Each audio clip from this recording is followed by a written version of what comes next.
अल Hafeez educational academy के chairman जनाब कलीमुल हफीज़ साहिब, जिनकी रात दिन की काविशों से पूरी जिंदगी का ये सरमाया आपके कदमों में डाल दिया है। तालियों से इस्तकबाल करें उस शख्सियत का। आपसे रूबरू होने के लिए मैं उनसे गुजारिश करता हूँ। माइक पर जनाब कलीमुल हफीज़ साहिब। तालियों में मज़ा नहीं आया, ऐसा लगा ही नहीं कि ऐसे शहज़वान के लोग उस शख्सियत का इस्तकबाल कर रहे हैं जिन्होंने आपके बच्चों के मुस्तकबिल बनाने के लिए अपने आप को कुर्बान करने का जज्बा पैदा किया है। मोहतरम जनाब कलीमुल हफीज़ साहिब। औज़ु बिल्लाहि मिनश शैतानिर रजीम, बिस्मिल्लाहिर रहमानिर रहीम। लहू वतन के शहीदों का रंग लाया है, लहू वतन के शहीदों का रंग लाया है।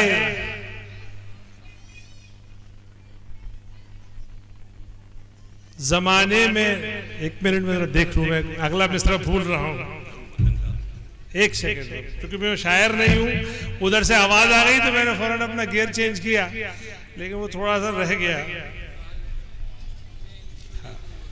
सब सलीम भाई की वजह से हुआ है। लहू वतन के शहीदों का रंग लाया है, उछल रहा है जमाने में नाम आजादी। क्या बात है।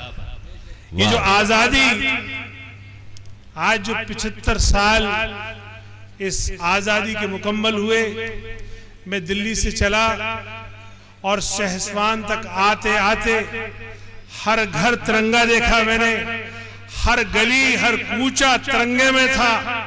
और सब अपने स्कूल आया और मैंने जब तब तिरंगे देखे तब जाके मुझे इत्मीनान हुआ कि मेरे शहसवान में भी नामे आजादी उछल रहा है।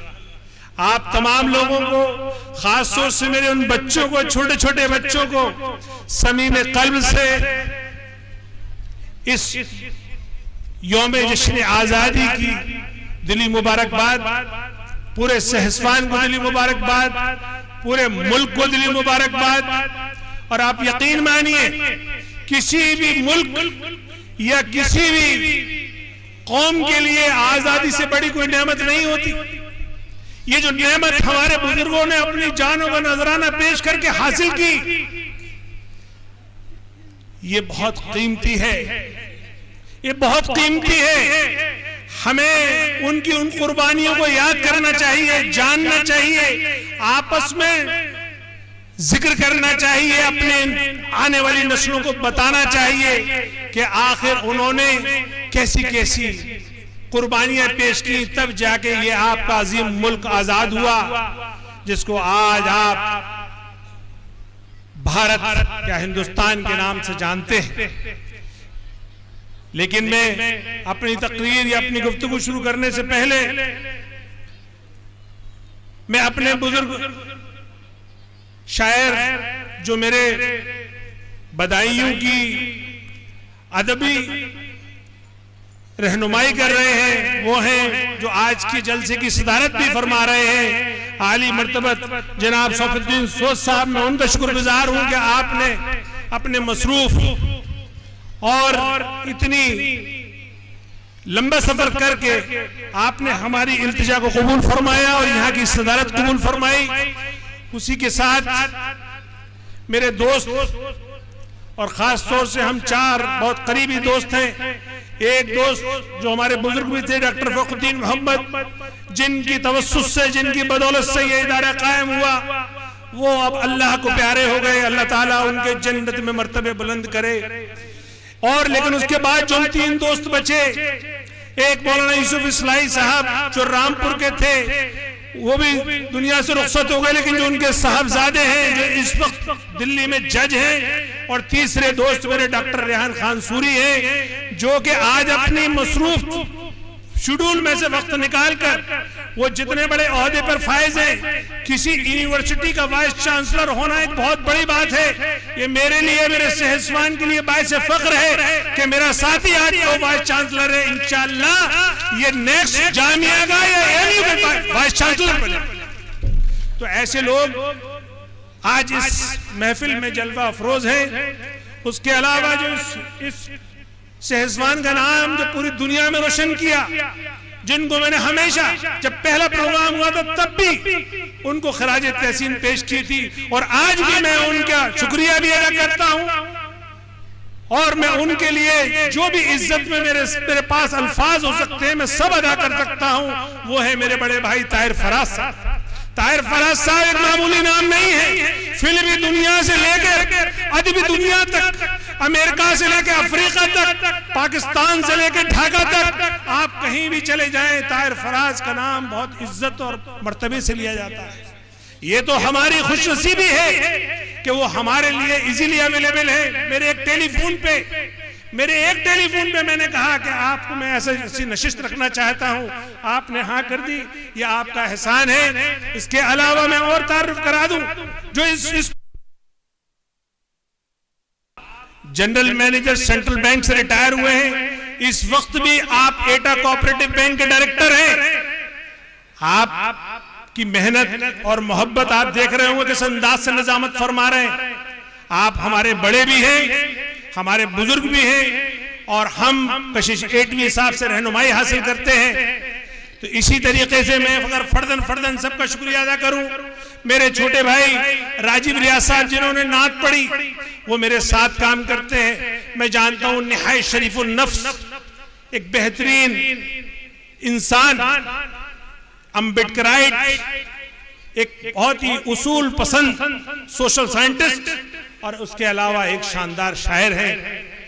मैं एक और अपने सहसवान के दरख्शंदा सितारे या चमकते हुए सितारे का जिक्र करूं जो मेरा छोटा भाई है, वो है खालिद अखलाक सहसवानी, जिसने आपके शहर का नाम पूरी दिल्ली में रोशन कर रखा, जो इस वक्त हर नशिस्त, हर छोटे बड़े मुशायरे की रौनक बने हुए हैं। हमारा सीना फख्र से चौड़ा हो जाता है जब हम उनके नाम के आगे खालिद अखलाक सहसवानी लिखा हुआ देखते हैं कि हमारे वतन को का नाम रोशन कर रहे हैं। क्या बात। इसी सिलसिले में मेरी बड़ी बहन डॉक्टर वसीम राशिद साहिबा, जो एक प्रिंसिपल भी है, टीचर भी है, मुसन्निफ भी है, एंकर भी है, सहाफी भी है, और यकीनन एक बहुत अच्छी शायरा भी है। वो आपके सामने रूबरू होंगी।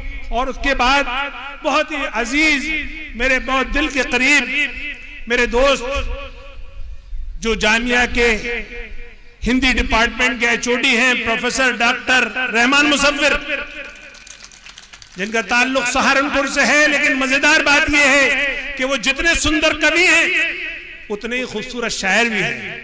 तो मैं उनका भी खैर मकदम करता हूं। एक मेरे दूसरे दोस्त वसीम नादिर साहब हैं, जो अलापुर ककराला, यानी वो भी दबस्तान बदायूनी का एक बड़ा नाम है, एक चमकता हुआ उभरता हुआ नाम है, जिनसे मेरी वक्फियत कम है, लेकिन मैंने उनकी जितनी तारीफें सुनी हैं, मुझे उम्मीद है कि वो भी अपने कलाम से हमें वैसी महसूस फरमाएंगे। एक और हमारे दूसरे साथी आए हुए रोशन निजामी साहब चंदोसी से, मैं उनका भी खैर मकदम करता हूं। मैं उनके बारे में ज्यादा नहीं जानता हूं, लेकिन ये मेरी जिम्मेदारी थी कि मैं बहैसियत मेजबान इन तमाम अपने मेहमानों का मैं खैर मकदम करूं। लेकिन दो मेहमान, एक मेरे भाई जो उत्तर प्रदेश MIM के प्रेसिडेंट हैं जनाब शौकत अली, वो पहुंचने ही वाले हैं, वो आएंगे। एक दूसरे मेरे बड़े भाई जो हमेशा हमारे फंक्शन में रहे हैं जनाब आबिद रजा साहब, वो भी पहुंचने वाले हैं, वो भी आएंगे। और यहाँ पे जो मखसूस जो सहसवान के जो मुअज़्ज़िज़ हजरात बैठे हैं, मैं उनका किस किस का नाम लूं। सलीम भाई हैं, अजहर साहब हैं, वकील साहब हैं, तारिक भाई हैं, हमारे गुड्डू भाई हैं, गफ्फार साहब हैं, सिद्दीकी साहब हैं, मेरी बड़ी बहन निकत सुल्ताना साहिबा हैं, मेरे छोटे भाई अनवर इकबाल नकवी हैं, मारूफ हैं, और मेरा साथी सचिन है। इस तरह से मेरे बहुत सारे साथी दिल्ली से भी आए हैं, लेकिन सबसे ज्यादा जो मेरे लिए अजीज और एहतराम और तरजीह के लायक हैं वो मेरे बच्चे हैं, मेरे पेरेंट हैं। क्योंकि ये इदारा उन्हीं का है, ये इदारे की जान है, वही इसका फ्रूट है, वही इसका मुस्तकबिल है। ये इदारा जब मैंने 2010 में इसकी संग बुनियाद रखी थी तो यहां पे आते हुए डर लगता था। 21 नवंबर 2010 को जब मैं यहाँ संग बुनियाद के लिए टेंट लगवा रहा था तो तब का मंजर मैं देखता हूँ और आज का मंजर देखता हूँ, जमीन और आसमान का फर्क है। और फिर मैं अपने ऊपर गौर करता हूँ कि मुझ जैसा नातवा इंसान में आखिर इतनी हिम्मत कहां से आ गई, आखिर इतना हौसला कहां से आ गया कि ये सफर जारी रहा, तमाम तकलीफों के बावजूद, नुकसान के बावजूद। आज तक इस इदारे से मुझे फायदा नहीं हुआ, लेकिन पता नहीं कौन सी ऐसी ताकत है जो इस इदारे को बनवाई जा रही है। इस इदारे का सफर नहीं रुका, इस इदारे की कभी बिल्डिंग नहीं रुकी, इस इदारे में जो कोर्सेज, ये जो चीजें आनी थी वो नहीं रुकी। ये इदारा 2-3 नौयत से अपने आप में मुनफरिद है। पहला तो ये कि ये सहसवान का पहला और आखिरी इदारा है, अभी तक कोई दूसरा इदारा नहीं CBSE का इस पूरे सहसवान तहसील की। दूसरा पूरे जिले का माइनॉरिटी का अकेला इदारा है, एक भी माइनॉरिटी का दूसरा इदारा नहीं है जिले बधाइयों में। तीसरा, खैर ये आप लोगों का शुक्रिया, आप लोग तशरीफ रखें। मैं तो सिर्फ ये बता रहा हूं कि ये इदारा बनवा कौन सी ताकत रही है। मैं ये समझता हूं, जो मैं अपने स्टाफ से कहता हूं कि इसको जरूर अल्लाह ताला को मंजूर है किसी मंजिल तक पहुंचाना। इसीलिए ये चिराग तमाम आंधियों पे भारी, इसीलिए इसे बहुत सारी तकलीफें इससे गुजर गई, लेकिन ये चिराग जलता रहा। बस मैं आपसे इतना ही कहूंगा कि ये इदारा आपका है, सहसवान वालों का है, सहसवान के एतराफ के गांव देहात का है। आप लोग इस इदारे से मोहब्बत कीजिए, इस इदारे की खिदमत कीजिए, इस इदारे को सींचिए। जहां जहां या जिस जिस जगह जो कौमें अपने इदारों को सींचती हैं, उनकी यहाँ बेहतरीन नस्लें पैदा होती हैं। उनके यहाँ मौलाना अशफाकुल्लाह खां राम प्रसाद बिस्मिल पैदा होते हैं, उनके यहाँ मौलाना आजाद या भगत सिंह या और जैसे जो मुजाहिदीन आजादी गुजरे हैं, ऐसे पैदा होते हैं। तो अगर आप अपनी नस्लों की भलाई चाहते हैं, बका चाहते हैं, तो आप ऐसे इदारों की हिफाजत करना शुरू कीजिए। अब ऐसे इदारों की हिफाजत होती कैसे है, उसका तरीका क्या है? पहला उसूल, इस इदारे की अपने दिल में अजमत रखिए, मोहब्बत और इज्जत रखिए। दूसरा उसूल कि अगर आपको कोई आपके जरिए इसको फायदा हो सकता है, आपका बच्चा इसमें एडमिशन आप करवा सकते हैं, या अगर बच्चे का एडमिशन है तो इस पूरे इदारे को आप सपोर्ट कीजिए। इस इदारे के जो असातिज़ा हैं, स्टाफ है, उनकी इज्जत कीजिए, उनकी बात मानिए। अगर आपको कोई इस इदारे में कमी नजर आती है तो उस इदारे में आके उसके जिम्मेदारों के साथ उसकी कमियों को शेयर कीजिए, ताकि उस इदारे में बेहतरी आ सके, ताकि उस इदारे की कमी दूर हो सके। ना कि ये कि हम इदारे की बुराइयां करते घूमे। जो लोग अपने इदारों की इज्जत नहीं करते वो खार रहते हैं। इसलिए मैं इतना ही कहूंगा सिर्फ आपसे कि ये इदारा जो कोविड के बाद से जो इसने सफर शुरू किया है, अगर उसमें कोई एक शख्स काबिले मुबारकबाद का मुस्तहिक है तो वो है एसएम फैजानी। मैं चाहूंगा एसएम फैजानी साहब कहां पर है? एसएम फैजानी साहब के लिए मेरे ख्याल से आप लोग जोरदार तालियों में जाकर उनका शुक्रिया अदा करिए, क्योंकि कलीमुल हफीज की अगर बस की बात होती तो 10 साल पहले वो इतनी रौनक ले आता। ये पूरी रौनक का अगर अकेला सहरा जाता है तो एसएम फैजानी को जाता है। उसने एक स्कूल से 2 स्कूल कर दिए। यानी जो हमारा सहसवान में मकान पड़ा हुआ है, जो काफी दिन से कोई इस्तेमाल नहीं होता था, एक तरह से वो खंडर होता जा रहा था, उस स्कूल को भी उस शख्स ने स्कूल में तब्दील कर दिया। तो मैं समझता हूं कि एसएम फैजानी भले से उनके बुजुर्ग यही मदफन है, उनका भी ताल्लुक सहसवान से ही है, लेकिन उनका वतन संभल था, संभल से फिर वो दिल्ली शिफ्ट हो गए थे। तो उनका एहसान है कि उन्होंने यहाँ आके मेहनत की, और उसके साथ साथ उनका पूरा स्टाफ, ये जो मेरे टीचर्स यहाँ खड़े हुए हैं, ये जो खासतौर से ये जो लेडी टीचर्स हैं, ये जो जेंट्स टीचर हैं जो इंतजाम में लगे हुए हैं, ये लोग काबिल मुबारकबाद है कि इन्होंने इतना खूबसूरत ये आपके लिए समा सजाया है। बहरहाल मैं आप लोगों से सिर्फ इतना कहूंगा कि आज का प्रोग्राम ये आपके लिए है। आज का ये कवि सम्मेलन, ये मुशायरा, ये जश्न आजादी क्योंकि यकीनन ये बहुत ही कीमती चीज जो हमें मिली, जो पूरे हिंदुस्तान में अलग अलग तरह से मनाई जा रही है, हम भी इस आजादी के जश्न में शामिल हैं। तो आइए और हम इस आजादी को इस अंदाज में मनाएं ताकि हमारे आने वाली नस्लें इस आजादी की कीमत को और अहमियत को समझते हुए अपनी मुल्क की खिदमत उसी जज्बे से करें जिस जज्बे से हमारे बुजुर्गान दीन ने अपनी कुर्बानियां पेश की। क्या बात।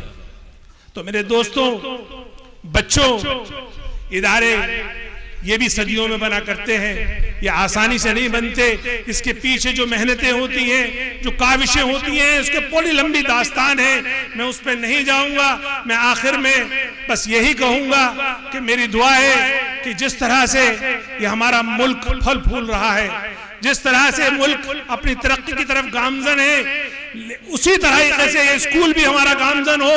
लेकिन क्या जिन बुनियादों पर इस मुल्क को आजादी हासिल हुई, क्या उन बुनियादों पर हमारा मुल्क जा रहा है, इसका भी मुहासबा हमें कर लेना चाहिए। खास तौर से जो यहाँ पे कॉन्स्टिट्यूशनल डेमोक्रेसी है, कॉन्स्टिट्यूशनल डेमोक्रेसी में जो 4 बुनियादी पहलू हैं, पहला है जस्टिस यानी इंसाफ, दूसरा है इक्वालिटी यानी समानता, और तीसरा है फ्रीडम यानी आजादी, और चौथा है फ्रेटर्निटी यानी भाईचारा। तो क्या हम अपने माहौल में इंसाफ देख रहे हैं? अगर इंसाफ नहीं देख रहे हैं तो आवाज बुलंद करिए और पूछिए हुकूमतों से कि जब हमारे बुजुर्गों ने आजादी दिलाने से पहले या आजादी दिलाते वक्त ये बात कही थी कि हम एक ऐसा मुल्क तैयार करेंगे जहां पे इंसाफ होगा, हर अमीर गरीब से इंसाफ होगा, हर छोटे बड़े से इंसाफ होगा, हर शहर वाले से गांव वाले से इंसाफ होगा, हर अकलियत या अक्सरियत से इंसाफ होगा, तो क्या वो इंसाफ हो रहा है? मैं समझता हूं ये अभी हमें सोचने का मुकाम है। दूसरे पॉइंट पे आइए, इक्वालिटी, समानता। क्या समानता है? मैं समझता हूं अभी इस पे काम करना बाकी है। अभी बहुत हमारे यहाँ छुआछूत, छोटा बड़ा, ऊंच नीच, जात बिरादरी, मजहब में, इलाकों में अभी बहुत असबियत है, बहुत असमानता है। अभी हमें इस पे काम करने की जरूरत है। और तीसरा नंबर जो मैंने कहा आपसे, आजादी। आजादी का मतलब सिर्फ लफ्जी आजादी नहीं होता। आजादी जो मेरे बुजुर्गों ने इस मुल्क को आजाद कराते वक्त जो ख्वाब देखा था आजादी का, वो था हमें खाने की आजादी होगी, हमें पहनने की आजादी होगी, हमें बोलने की आजादी होगी, हम जिस मजहब पे चलना चाहें उस मजहब पे चलने की आजादी होगी, हम जिस तरीके से रहना चाहें उस तरीके से रहने की आजादी होगी, हम जो बोलना चाहें हमें वैसे बोलने की आजादी होगी। क्या है ऐसी आजादी? क्या बात है, वाह वाह। मैं समझता हूँ यहाँ पे भी सवालिया निशान लगता है। और चौथे नंबर पे आते हैं हम, फ्रेटर्निटी, भाईचारा। किसी भी मुल्क, किसी भी कौम की अगर सबसे बड़ी कोई कुव्वत होती है तो उसका भाईचारा होता है। और ये तो मेरा जो अजीम मुल्क है, ये दुनिया में मुनफरिद है। इसमें तमाम मज़ाहिब, तमाम ज़बानें, तमाम कल्चर, तमाम इलाके एक साथ मिलकर कुव्वत बनकर रहते हैं, या यूं जो हम हिंदी में इसको कहते हैं, इसकी अनेकता में एकता इसकी ताकत है। Unity in diversity is our strength. लेकिन कुछ ना समझ लोग उसको तार तार करने की कोशिश कर रहे हैं, कुछ उस पर जरब लगा रहे हैं, वो बार बार ऐसी कोशिश कर रहे हैं कि समाज का ताना बाना टूट जाए, और खास तौर से एक तबके को टारगेट करके उनकी हुब्बुल वतनी, उनकी देशभक्ति में सवालिया निशान लगाते हैं।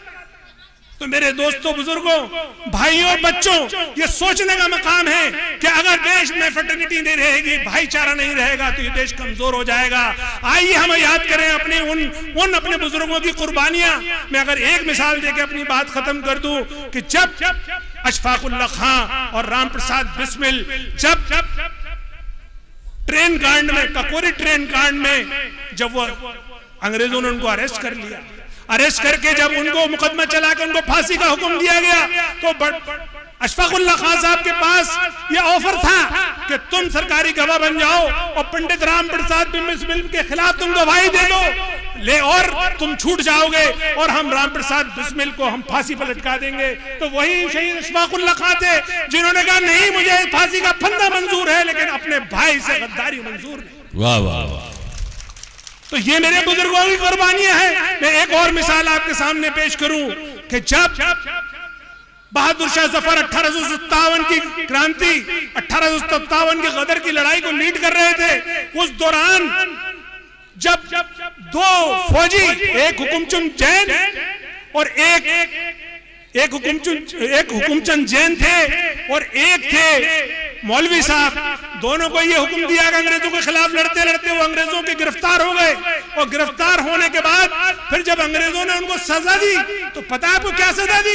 एक ही पेड़ से हुकुमचंद जैन और मौलवी साहब की लाश टांग दी और सारे जमाने को, पूरी दिल्ली को दिखाया देखो हम कैसी सजा देते हैं। और उसके बाद जो जुल्म अंग्रेजों ने किया उसकी इंतहा देखिए, हुकुमचंद जैन को दफनाया गया और मौलवी साहब को जलाया गया।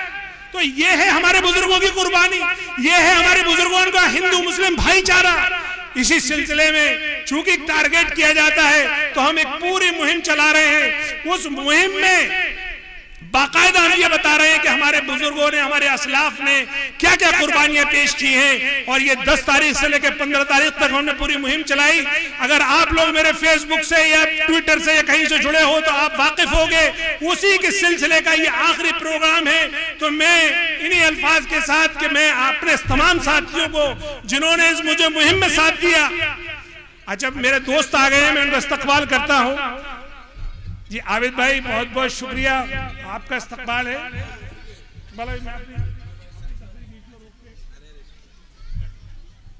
बहरहाल चूंकि मेरे दोस्त तशरीफ ले आए थे, मैं अपने बात बीच में रोक दी। तो मैं जो मुहिम पे लगा हुआ हूँ, मैं मुहिम पे लगा हुआ हूँ कि मुझे फ्रेटर्निटी हासिल करनी है, वो भाईचारा हासिल करना है, मुझे वो पैगाम देना अपनी नई नस्ल को जो मेरे बुजुर्गों ने अपनी कुर्बानी देके जिस पैगाम के तहत इस मुल्क को आजाद कराया था। आखिर में मैं आप तमाम के आने का, यानी खासों से जो दूर दराज से बच्चियां आई हैं, बहनें आई हैं, मेरी बेटियां आई हैं और मेरे बच्चे आए हैं, मैं उनका शुक्रिया अदा करता हूं, उनका इस्तकबाल भी करता हूं। और मैं उम्मीद करता हूं कि अब हमारे मुशायरे का अब एक नया अंदाज होगा। तकरीर का सिलसिला यहाँ खत्म हुआ, अभी हमारे एक दोस्त आए हुए हैं, उनकी तकरीर आप लोग सुनेंगे, लेकिन अब ये हमारे नाज़िम मुशायरा पे डिपेंड करेगा कि वो कैसे तरतीब करते हैं। इन्हीं अल्फाज के साथ, शुक्रिया के साथ, वाखिरु दावाना अनिल हम्दुलिल्लाहि रब्बिल आलमीन, अस्सलामु अलैकुम।